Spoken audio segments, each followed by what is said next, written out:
Hello friends, இந்த வீடியோவில் கல்யாண வீடுகளில் இன்ஸ்டண்ட்டாக செய்யக்கூடிய மாங்காய் ஊறுகாய் எப்படி செய்யறதுன்னு பார்க்கலாம் வாங்க. இது செய்ய ஒட்டு மாங்காய் தான் மேக்ஸிமம் யூஸ் பண்ணுவாங்க. அதில் புளிப்பு அதிகமாக இருக்காது. இப்போ இந்த மாங்காயை குட்டி குட்டி பீசஸாக கட் பண்ணிக்கணும். எல்லாமே ஒன்றை பார்த்தாப்புல சேம் சைஸில் இருக்கணும். அந்த மாதிரி கட் பண்ணி எடுத்துக்கணும். இந்த மாங்காயை கட் பண்ணுறது தான் இதில் மெயின் ஒர்க்கே. இப்போ இந்த ஊறுகாய்க்கு தேவையான ஒரு மசாலா பவுடர் ரெடி பண்ணிக்கலாம்.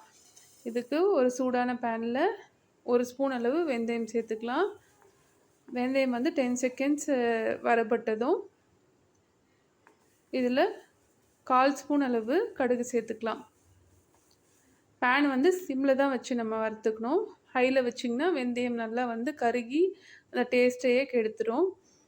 கடுகு சேர்த்துட்டு நல்லா இந்த மாதிரி வதக்கி விட்டுட்டே இருந்தால் 5 செகண்ட்ஸ்லேயே கடுகு நல்லா படப்படன்னு புரிய ஆரம்பிச்சிடும். அப்போ நம்ம ஸ்டவ் ஆஃப் பண்ணிடலாம். வெந்தயம் வறுப்புறதுக்கு 30 செகண்ட்ஸ்குள்ளார வறுப்பட்டுடும். கடுகு 5 செகண்ட்ஸ்லேயே வறுப்பட்டுடும். இப்போ இது ஆறுனப்புறம் மிக்ஸி ஜாரில் போட்டு பொடி பண்ணி வச்சுக்கலாம். இப்போ கட் பண்ணி வச்சுருக்க மாங்காயில் 1 ஸ்பூன் அளவு உப்பு சேர்த்துக்கலாம். 2 ஸ்பூன் அளவு மிளகாய்த்தூள். இது உங்கள் காரத்துக்கு ஏற்ற மாதிரி சேர்த்துக்கோங்க. இது தனி மிளகாய்த்தூள். இது கூட நம்ம வறுத்தரைச்ச அந்த பொடி 1 டீஸ்பூன் அளவு சேர்த்துக்கலாம். இப்போ இது எல்லாத்தையும் நல்லா மிக்ஸ் பண்ணி விட்டுக்கலாம்.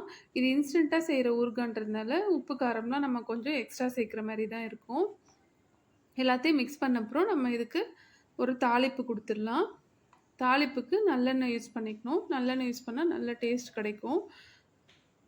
ஒரு பேனில் 2 டேபிள் ஸ்பூன் அளவு நல்லெண்ணெய் எடுத்துக்கிட்டு அதில் கடுகு, பெருங்காயம் இது 2 மட்டும் சேர்த்து நம்ம தாளித்து எடுத்துக்க போகிறோம். அதிக நாள் ஸ்டோர் பண்ணுறீங்கன்னா நீங்கள் எண்ணெய் அதிகமாக விடலாம். ஒரு 1/2 கப் அளவு கூட எண்ணெய் ஊற்றிக்கலாம். நம்ம இன்ஸ்டண்ட்டாக கன்சியூம் பண்ணுறதுனால 2 டேபிள் ஸ்பூன் அளவு எண்ணெய் எடுத்துருக்கோம். எண்ணெயில் 1/2 டீஸ்பூன் அளவு கடுகு, அப்புறம் கொஞ்சமாக பெருங்காயம் சேர்த்துட்டு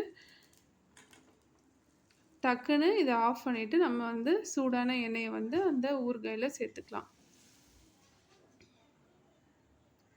சேர்த்துட்டு இது எல்லாத்தையுமே நல்லா மிக்ஸ் பண்ணி விட்டுக்கலாம். நம்மளோட இன்ஸ்டன்ட் கல்யாண வீட்டு மாங்காய் ஊறுகாய் ரெடி ஆயிடுச்சு. இந்த ரெசிபி பிடிச்சிருந்தால் மறக்காமல் சேனலை சப்ஸ்கிரைப் பண்ணிக்கோங்க. வீடியோக்கு ஒரு லைக் கொடுங்க. வேற ஒரு யூஸ்ஃபுல்லாக இன்ட்ரெஸ்டிங்கான வீடியோவில் உங்களை சந்திக்கிறேன். தேங்க்யூ ஃபார் வாட்சிங்.